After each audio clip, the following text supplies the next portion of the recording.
우리 옆에 분 인사합니다. 잘 나오셨습니다. 큰 은혜 받으십시오.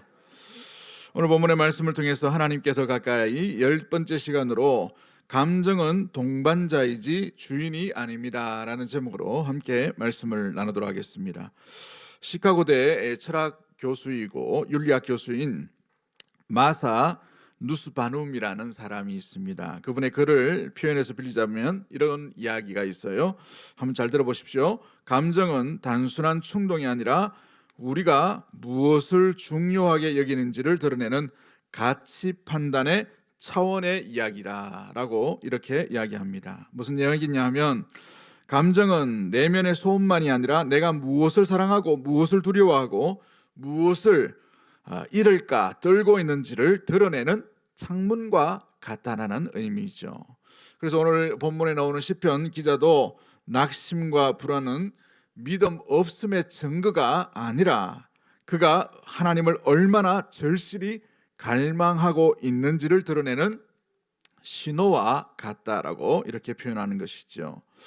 그러나 오늘 우리의 현실 가운데에서 보시면 감정적이다라는 말은 좀 그렇게 썩 좋은 표현이 아님을 우리가 잘 알고 있습니다. 무엇보다도 감정을 정직하게 느끼고 하나님께 가져가기보다는 감정을 관리 가능한 표정으로 포장하며 또 그 일을 압박받기도 하고 또 강요받기도 하는 모습들이 있지요. 사회학자인 혹실드라는 사람이 있는데 그 사람이 The Manage Heart라는 이 글에서 이런 말을 합니다. 현대 사회가 감정까지도 노동의 대상이 되게 만들었다라고 말합니다. 뭔 이야기하냐 하면 직장에서 또 가족과의 관계에서 심지어 하나님의 나라에 함께한 백성 또 형제 자매인 교회에서도 그 감정을 쉽게 드러낼 수가 있어요, 없어요? 솔직하게 잘 못 드러낸단 말이죠. 또 일반적으로 그 느낌과 또 감정에 대해서 뭔가 제재하고 질서를 가지고 드러내면 안 되는 그런 분위기 속에 살고 있다는 말이죠. 웃고 싶지 않는데 어때요? 웃어야 될 것 같이, 그죠? 예의상 웃어야 되는 것처럼 마음은 슬프고 힘든데 그렇지 않는 것처럼, 그죠? 속은 막 썩어 문드러지고 있는데 멀쩡하게 보여지는 것처럼 이렇게 가정에서도 그건 못 참냐라는 어떤 이 여러 가지 이야기들이 규칙 아닌 규칙으로 우리에게 찾아올 때가 있단 말이죠. 그래서 어떤 사람은 슬퍼할 자유를 잃어버리고 어떤 사람은 불안할 이유조차 설명하지 못한 채 어디 지쳐가는 그런 모습이 우리의 일상 속에 있음을 보게 됩니다. 그런데 오늘 시편 42편에는 이 감정을 포장하라 하는 것이 아니라 이 감정을 포장하지 아니하고 무엇보다도 그 감정을 누구에게 가져오라라고 말씀하고 있나요? 하나님께로 가져오라라고 말하고 있다는 것이죠. 감정에 대한 건강한 길과 감정에 대한 중요한 이 태도는 뭘까? 감정을 부정하는 것만이 좋은 어떤 태도가 아니라 이 감정을 부정하지 아니하고 감정을 어떻게 하라? 분별하는 것이 중요하다는 것이죠. 그래서 수잔 데이비드라는 심리학자는 이 감정에 대해서 이런 말을 합니다. 데이터 not 이 다이렉티브라는 단어를 써요. 뭘 얘기냐면 데이터이지 무엇보다 하나의 여러 가지의 내용들과 여러 가지 어떤 하나의 이 이야기들이 있는 것들이지 이것이 하나의 지침이나 명령이 되지 않는다라는 것입니다. 한번 잘 들어보십시오. 뭐냐면 이게 지침이 되지 않는다는 거예요. 하나의 여러 가지 현상이다라는 것을 이야기하지 이게 하나의 무엇보다도 누르고 명령하는 그 어떤 절대적인 그런 것들이 가치가 아님을 이야기하는 것입니다. 그는 감정을 억누르거나 병적으로 확대하지 말고 그것을 전해주는 신호들을 들으면서도 삶의 방향을 가치에 따라서 온전히 정하며 나아가라라고 이렇게 이 심리학자는 이야기하고 있습니다. 이 놀랍게도 시편 42편은 이 수전 데이비드라는 심리학자가 이야기했던 그 부분이 그대로 이야기하고 있는 양상들이 본문에 담겨져 있어요. 시편 42편의 움직임도 이와 같다는 것이죠. 시편의 기자는 자기 감정을 부인하지 않습니다. 낙심을 낙심이라고 이야기하고 있어요. 불안을 불안하다라고 이야기하고 있습니다. 그러나 거기서 멈추지 아니하고 그 불안과 낙심의 감정을 가지고 누구에게 소망을 두라라고 말하고 있습니까? 너는 하나님께 소망을 두라라고 자기 영혼에게 말하고 있다는 것이죠. 감정을 무시하지 않지만 감정에게도 최종 명령권을 주지 않는 상태 가운데에서 감정에 치우치거나 감정에 휘둘리지 아니하고 온전한 방향으로 하나님께 소망을 두는 방향으로 나아가는 어떤 이야기들을 오늘 본문이 들려주고 있다는 것입니다. 여러분, 감정은 부정적인 것이 아니에요. 부정적으로 여기는 사람의 역할이 있다는 것이죠. 그러나 부정적으로 무엇보다도 이 감정을 대하는 것이 아니라 감정에게 왕자리를 넘겨서는 안 됨을 우리는 기억해야 합니다. 이것이 바로 오늘 설교 내용의 핵심적인 문장인 것입니다. 여러분, 감정은 동반자이지 주인이 아님을 우리가 잊지 않는 믿음의 모든 가족들이 되기를 주의 이름으로 간절히 축복합니다. 우리 한번 따라하겠습니다. 감정은 동반자이지 주인이 아닙니다. 무슨 이야기입니까? 감정 따라 행동하지 말라라는 말입니다. 감정 따라 치우치지도 말고, 감정 따라 말하지도 말고, 감정 따라 선택하지 말라라는 것을 의미하고 있죠. 그러나 감정은 여러분이 객관적으로 바라볼 분별이 필요하다라는 것입니다. 이 감정은 숨길 것이 아니라 누구에게 가져갈 것이라고 말하고 있습니까? 하나님께 소망을 두는 것처럼 하나님께 가져가야 되는 것이죠. 시편 기자는 자기의 감정, 자기의 내면에 있는 상태를 숨기지 않아요. 내 영혼아, 내가 어찌하여 낙심하며 어찌하여 내 속에 불안해하는가라고 되어 있어요. 어떤 영혼이라고 말하고 있습니까? 누구 영혼이죠? 네 영혼이 아니고 내 영혼이에요. 내 영혼. 내 영혼아라고 되어 있어요. 내 영혼아. 내 영혼아 어찌하여 낙심하며 어찌하여 내 속에서 불안해하는가? 이 말은 참 정직한 표현입니다. 교회 오면 우리가 옷을 잘 입고 이렇게 오죠. 그래도 좀 이렇게 깔끔하게 오려고 합니다만은 그렇게 오다 보니 어떻습니까? 좀 그럴싸하고 있음직도 하고 믿음이 좋은 것처럼 보이기도 하고 늘 오다 보니까 생글생글 웃기도 하고 저 사람은 근심도 없을 거야. 이 감정을 숨기고 올 때가 있단 말이죠. 그런데 오늘 시편 기자는 뭐라고 되어 있습니까? 내 영혼아 어찌하여 낙심하는가? 낙심이 있다는 것을 그대로 드러나고 있습니다. 보통은 낙심이 있으면 어떻게 합니까? 숨기려고 해요. 그렇죠? 사람들이 뭐하기 때문에? 얕잡아 볼 수 있기 때문에, 비교 대상이 될 수 있기 때문에, 뭐 그거 가지고 힘드냐? 라는 이런 소리가 들릴 수 있기 때문에 그런 것이죠. 무엇보다도 불안하면 어떻습니까? 마치 믿음이 없는 것처럼 여겨질 때가 있어요. 그렇죠? 어떤 사람에게 이게 불안한 요소가 아닌데 어떤 사람에게 큰 불안의 요소이죠. 저는 이 청년 시절에 제일 불안했던 게 뭐냐면 집에 밥이 없을까 봐 엄청 불안했어요. 밥맛이 너무 좋아가지고 배고픈데 밥을 먹어야 되는데 밥을 못 먹으면 소리 들들들 떨리기도 하고 막 이렇게 했어요. 예. 요즘 많이 절제합니다만은 아무튼 여러분, 이게 다른 사람에게는 불안하지 않는데 그 사람에게 불안한 요소가 있을 수가 있다라는 것이죠. 그런데 오늘 본문의 이 시편 기자는 자기의 영혼에 대해서 솔직합니다. 낙심하고 있다, 불안하고 있다, 경건한 척을 하지 않는다는 것이죠. 누구 앞에서요? 하나님 앞에서. 그렇죠? 강한 척하지 않습니다. 이슴직한 믿음 있는 척하면서 나가지 않는다는 말이죠. 여러분, 그는 자기 안에 무슨 일이 일어나는지 정확하게 바라보고 있다는 거예요. 자기 영혼을 정확하게 진단하고 있다는 거예요. 이런 사람은 주님 앞에 정직한 거룩의 발걸음으로 걷는 온전한 모습들이 출발이 되어 있는 사람이에요. 하나님 앞에서조차 우리의 감정과 우리의 내면을 우리는 쉽게 속일 수가 있습니다. 그럴싸하게 기도하고 그럴싸하게 예배드릴 수 있고 우리의 내면에 뭔가 이 어떤 가면들을 계속해서 쓴 상태에서 감정을 숨길 때가 있다는 말이죠. 믿음은 감정을 하나님 앞에 숨기는 상태를 이야기하는 것이 아니에요. 여러분, 종종 우리가 감정을 숨기는 것이 성숙이라고 생각할 때가 있습니다. 슬퍼도 괜찮은 척합니다. 불안해도 믿음 좋은 척해요. 내일에 먹고 살 게 두려운데 염려가 많이 됨에도 불구하고 안 그런 척 할 때가 있습니다. 가정의 가장들을 한번 잘 보시거나 직장의 책임자를 한번 잘 보십시오. 집에 오면 말을 잘 합니까? 말을 안 합니까? 왜 말을 잘 안 하죠? 말하면은 직장에서 뭔가 안 좋은 이야기를 하면 집에 있는 사람들이 어떻게 생각할까요? 불안해하죠. 불안해. 염려한단 말이죠. 그렇기 때문에 입을 닫아요.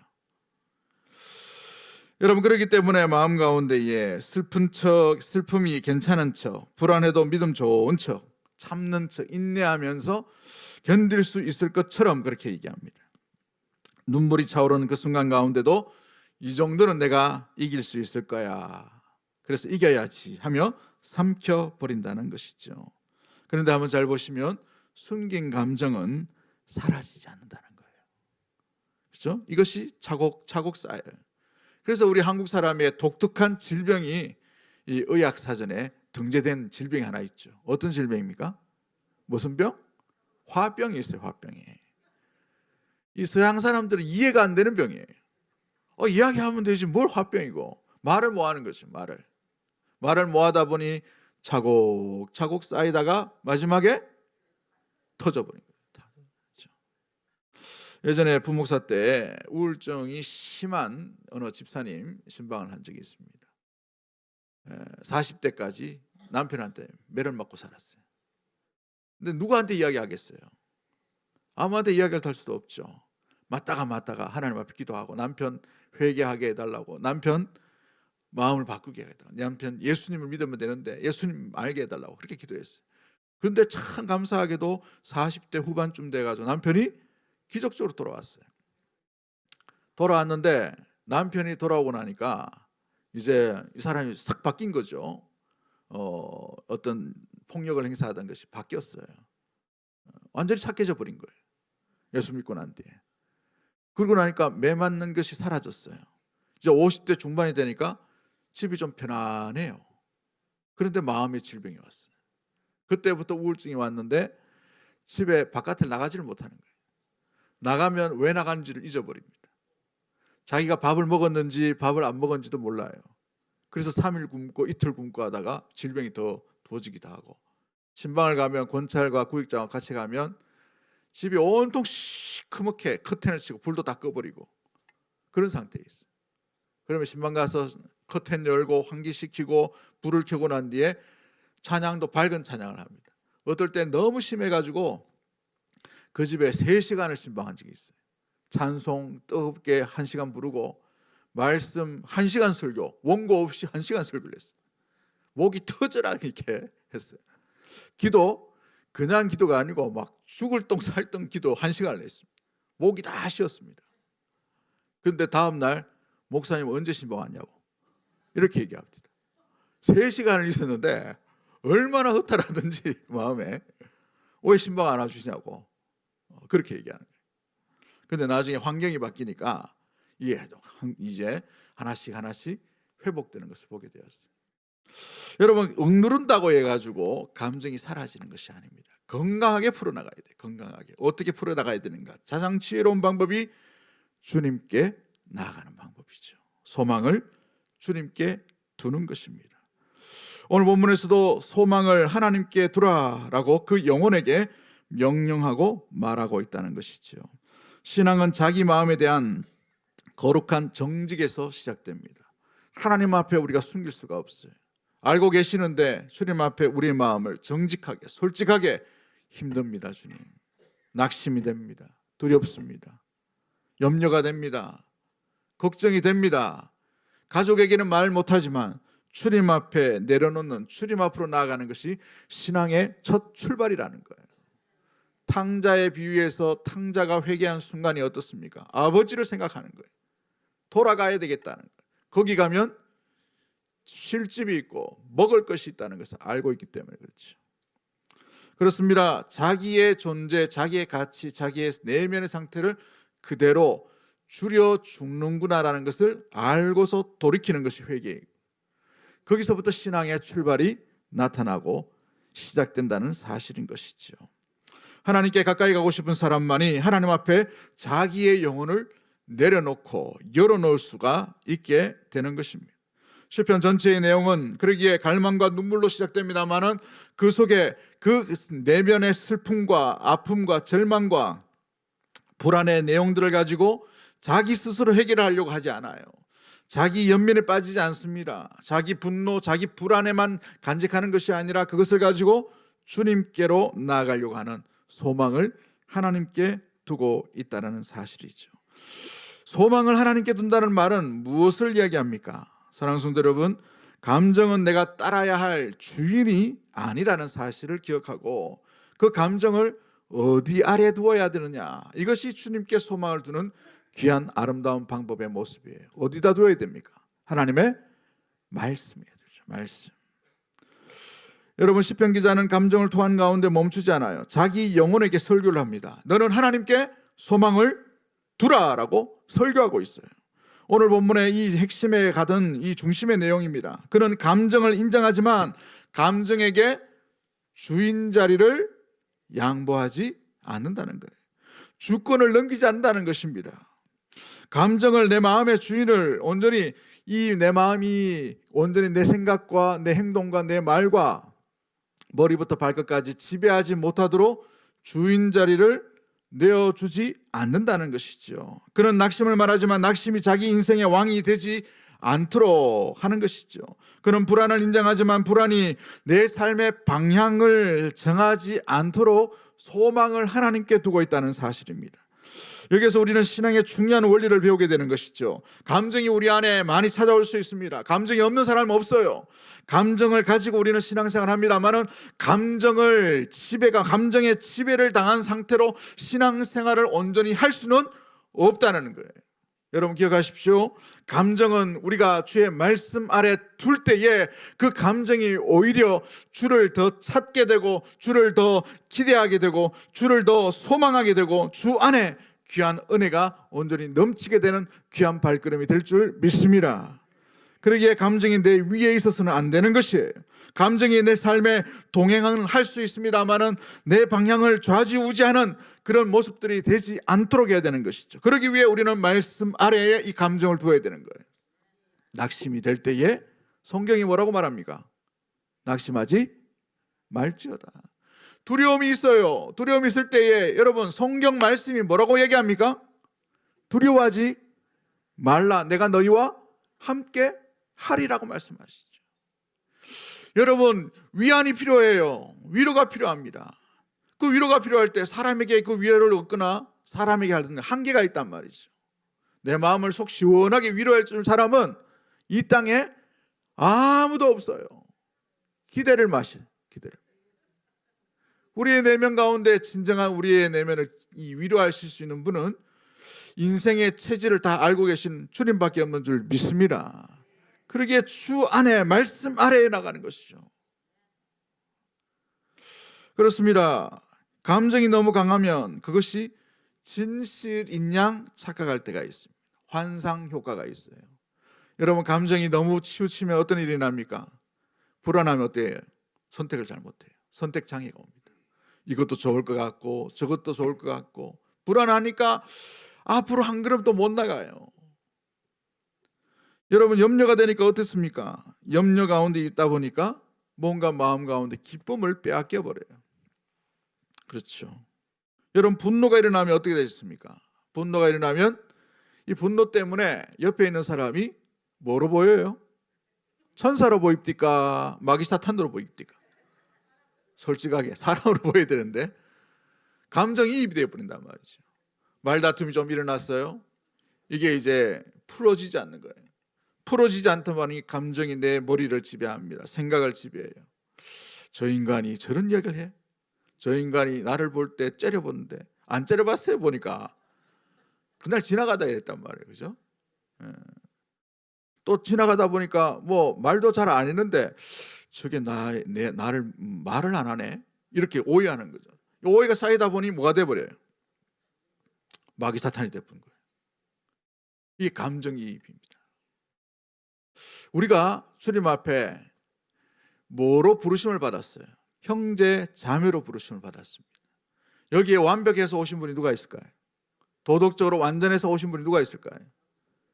여러분이 도덕적으로 완전해서 이 자리에 오셨다면 잘못 오신 겁니다.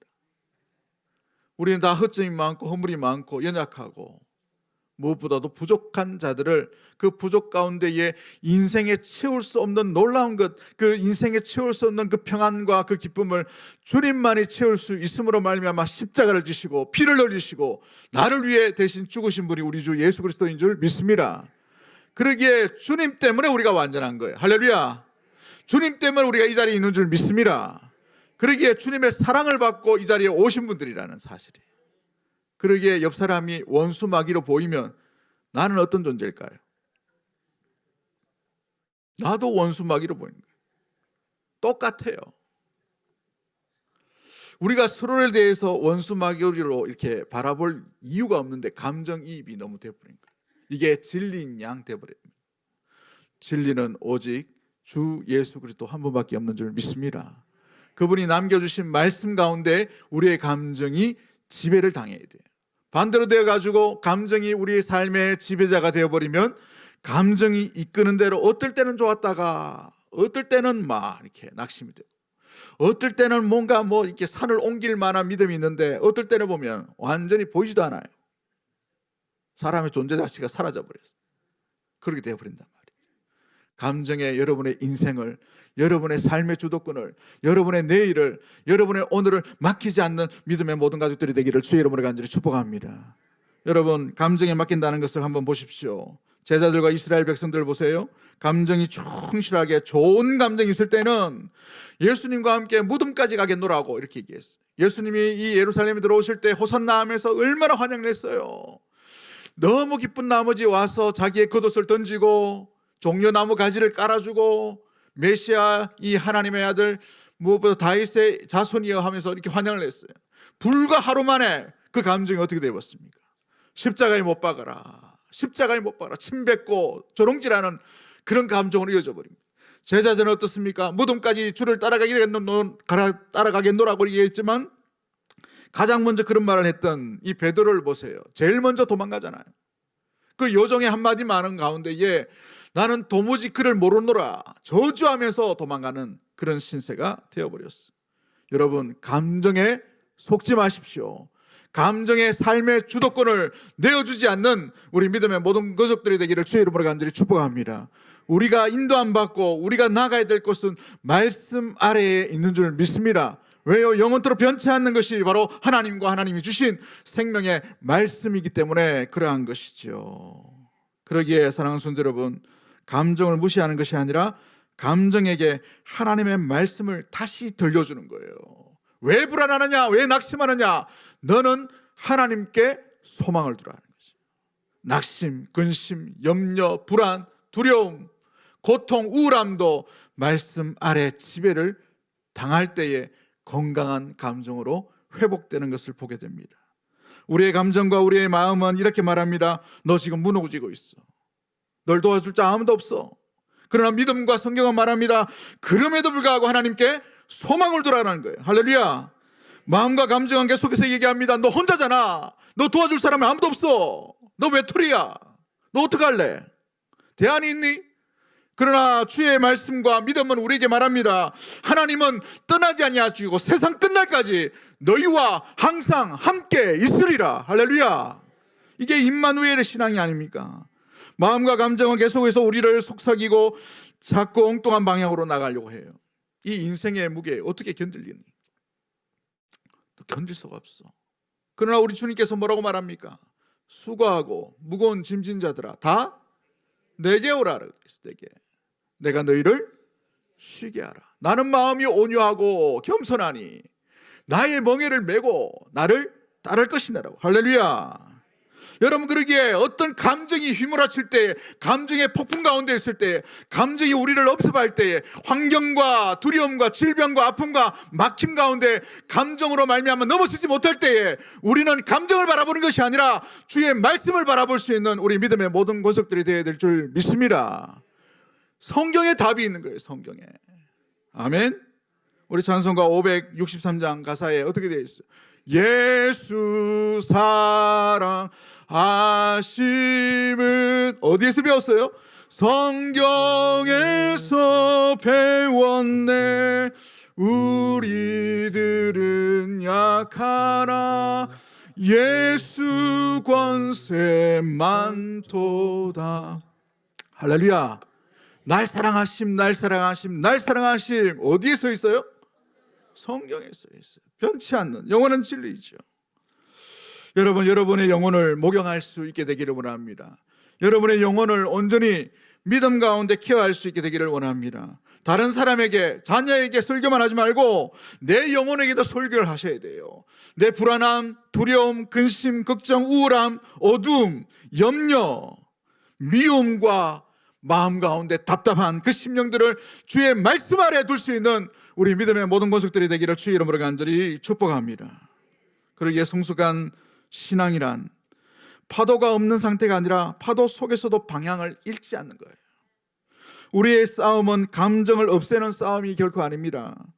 감정에게 그러기에 운전대를 맡기지 않게 되기를 원합니다. 감정이 내 기도를 흔들 수는 있어요. 그러나 감정이 내 하나님을 바꾸지 못하도록 할 수 있게 되기를 주의 이름으로 간절히 축복합니다. 감정이 내 시야를 가릴 수는 있어요. 앞이 보이지 않긴 할 수 있습니다. 그러나 그 감정이 하나님의 약속을 잊어버리지 않도록 할 수 있는 우리 믿음의 모든 가족들이 되기를 주의 이름으로 간절히 축복합니다. 그러기에 오늘 시편 기자는 어느 곳에서든지 누구를 바라봅니까? 6절 말씀입니다. 6절 말씀 우리 다 같이 한번 읽어볼까요? 6절 말씀 같이 봅니다. 시작. 내 하나님이여, 내 영혼이 내 속에서 낙심이 되므로 내가 요단 땅과 헤르몬과 미사일산에서 주를 기억하나이다. 아멘. 어떨 때 주를 바라본다고요? 낙심이 계속 머물고 있을 때예요. 낙심이 사라지고 난 뒤에 주를 보겠나이다, 기억하겠나? 아니에요. 낙심이 될 때에 그것이 요단 땅이었습니다. 낙심이 되고 있는 그 산이 바로 헤르몬 산이었어요. 낙심이 되고 있는 그 언덕이 미사일 산이었습니다.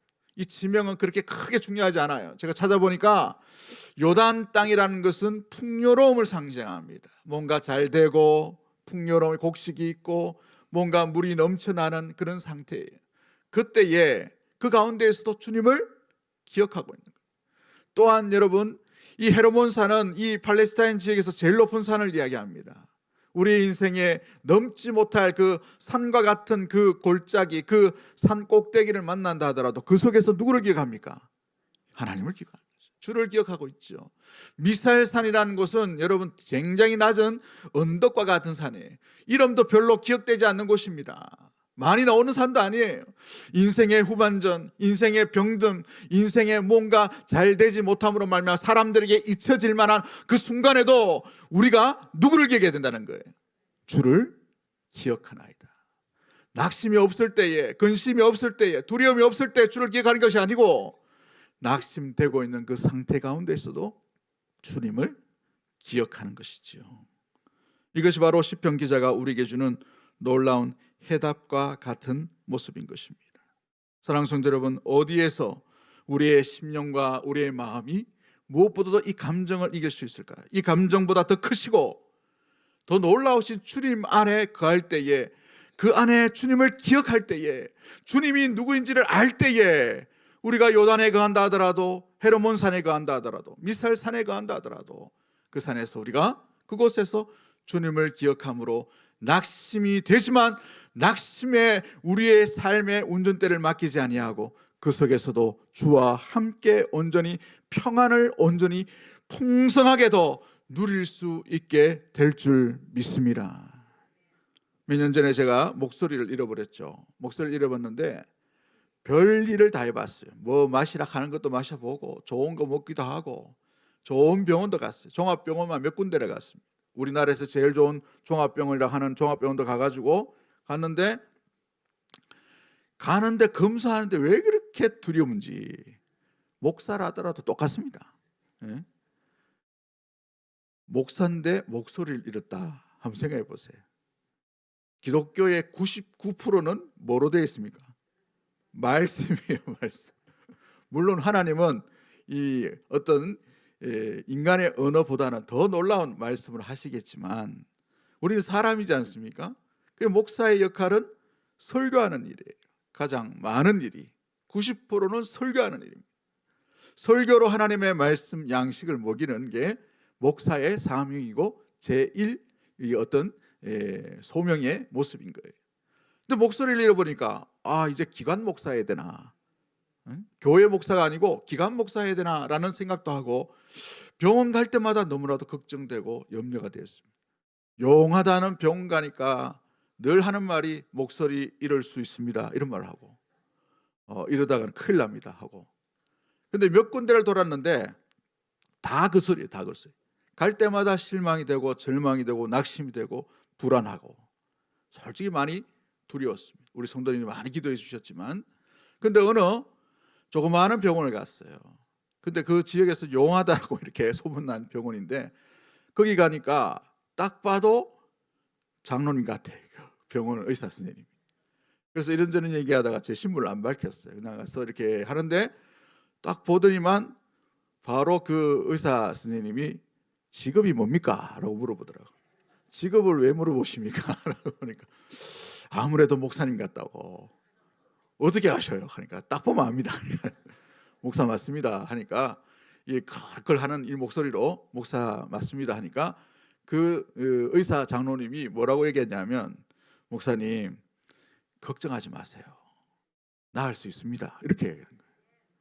어떻게 나습니까? 뭐 근거가 있습니까? 이게 혹도 있고 혹은 보니까 혹은지 떨어져 가지고 뭘 그렇게 되는데 다물어지지 않으니까 이분이 뭐라고 얘기하셨냐면, 하나님이 인간의 몸을 만드셨는데 그 인간의 몸이 그렇게 약하지 않아요. 이렇게 얘기하는 거예요. 누가 누구에게 설교합니까? 이 장로님이 저에게 설교를 하는 거예요. 저는 설교로 들었어요.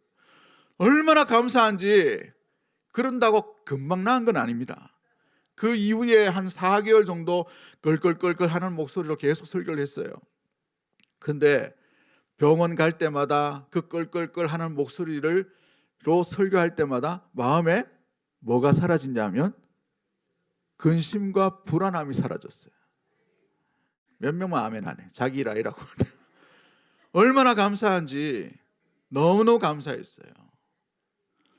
하나님께 나아가야만, 하나님을 만나야만, 하나님의 믿음 가운데 거해야만 우리의 불안도, 우리의 낙심도, 우리의 염려도 그 속에서 길들여지게 됩니다.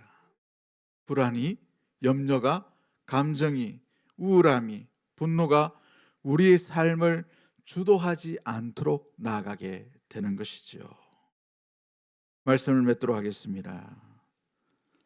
사랑하는 가족의 장례는 어떤 모습이든지 슬픔과 좌절일 수가 있죠. 가장 큰 슬픔이 바로 사랑하는 이의 떠남입니다. 그것도 이 땅에서의 완전한 이별이라면 너무나도 슬플 것입니다. 장례를 겪었던 많은 사람들이 장례 다 치르고 사람들이 엄청나게 많았던 위로의 자리를 떠나서 혼자 집에 오면 아무도 반겨주지 않는 집에서부터 마음이 무너지죠. 저희 아버지가 돌아가셨을 때도 물론 저는 결혼해서 다른 지역에서 살았습니다마는 여전히 아버지가 살아있는 것처럼 보이고 하는 소리가 들리는 것처럼 보이고 왔나 하는 소리 들리는 것처럼 보이고 여전히 살아있는 것처럼 보이는데 갑자기 비어있는 빈 의자, 익숙했던 그 컵, 사용했던 그 흔적, 이 채취들, 이부자리, 그 모습들이 이제 더 이상 없다라는 사실 때문에 사람들은 마음이 무너질 때가 있어요. 그때 신앙은 울지 마라, 낙심하지 말라, 믿음으로 강해져라 이렇게 시작하지 않습니다. 오히려 우리의 신앙은 주님 슬픕니다, 아픕니다, 외롭습니다, 두렵습니다. 나 혼자 어떻게 겪어야 됩니까? 염려와 근심과 불안 가운데에서 이것을 지배하실 수 있고 다스릴 수 있는 주님께 나아가는 것이 온전한 참된 신앙의 모습인 줄 믿습니다. 여러분의 눈과 마음 깊은 곳에 혹시 눈물이 남아있다 하더라도 하나님과 멀어진 것은 아니에요. 오히려 어떤 눈물은 하나님께 더 가까이 가게 하는 기도가 될 수가 있습니다. 여러분 가운데 오래된 질병으로 인하여 낙심을 품고 있는 분이 있을 수가 있죠. 설명하기 어려운 불안 때문에 앞으로 나아가지 못하는 걱정과 두려움이 여러분 가운데 있을 수 있습니다. 겉으로는 멀쩡해 보이지만 속으로는 무너져 있는 사람이 이 자리에 있을 수가 있습니다. 그런 자들에게 오늘 시편 기자는 하나님의 말씀을 들려줍니다. 그 마음 낙심 불안 숨기지 말고 내 소망을 하나님께 가져가라. 요단의 그 땅, 헤르몬의 그 산, 미살산의 그 언덕에서도 주님을 기억할 때에 우리의 감정이 우리의 삶을 주도하지 못하고 오히려 그 감정으로 인하여 주께 더 가까이 나가는 온전한 계기가 될 수 있을 줄 믿습니다. 그러기에 오늘 이 설교는 여러분에게 스스로 하는 설교가 되기를 원합니다. 왜 낙심하느냐? 왜 불안하느냐? 소망을 하나님께 가져가라. 여전히 하나님을 기억하라. 하나님께 소망을 두는 자는 한결같이 주님을 노래하는 인생으로 변화시키실 충분한 능력이 우리 주님 안에 있는 줄 믿습니다. 그러기에 감정은 숨길 것이 아니라 하나님께 가져가야 될 것이고 우리의 동반자일 수 있지만 주인이 될 수는 없는 것입니다. 이 감정에 흔들려서 그 흔들리는 그 상황 가운데에 그 감정에 몰입되는 것이 아니라 그 속에서 주님을 기억한다면, 주님이 누구이신지를 바라본다면 우리의 영혼은 다시 주 안에서 폭풍 속에서도 흔들림 속에서도 외로움 속에서도 평안 가운데 귀한 길을 걸어가는 온전한 삶을 살게 될 줄 믿습니다. 이 한 주간이 바로 그와 같은 삶이 되기를 주의 이름으로 간절히 축복합니다. 당신이 지쳐서 기도할 수 없고 눈물이 빗물처럼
가슴에 손을 얹고 합심해서 한번 기도하기를 원합니다. 우리의 눈물도 불안도 낙심도 숨기지 않고 주님께 올려드릴 수 있도록 주님 인도하여 주옵시고, 이 감정이 우리를 다스리지 않도록 말씀이 우리 영혼의 방향을 이끌어갈 수 있도록 말씀 아래에 지배를 방할 수 있도록 주님께 소망을 두게 하여 주옵소서. 예수 그리스도께서 우리를 무엇보다도 그리스도 안에 있는 자에게 버림의 모습이 아니라 은혜의 보좌 앞으로 나아갈 수 있는 우리의 모습인 줄 믿습니다. 흔들리는 마음 그대로 주님께 가까이 가게 하시고, 아버지 하나님, 무엇보다도 주 안에 머물므로 말미암아 주를 기억할 수 있는 내 삶의 형편의 풍요로운 가운데서도, 내 삶의 절벽과 같은 골짜기 가운데서도, 넘지 못할 산 위에 있다 하더라도, 아무도 알아주지 않는 그 언덕 위에 있다 하더라도 주님을 그 자리에서 기억하며 주 안에 머물 수 있는 우리의 심령 되게 해달라고, 우리 이 시간에 짧게 우리 1, 2분 정도 주여 한번 외치고 동성으로 합심해서 한번 기도하도록 하겠습니다. 주여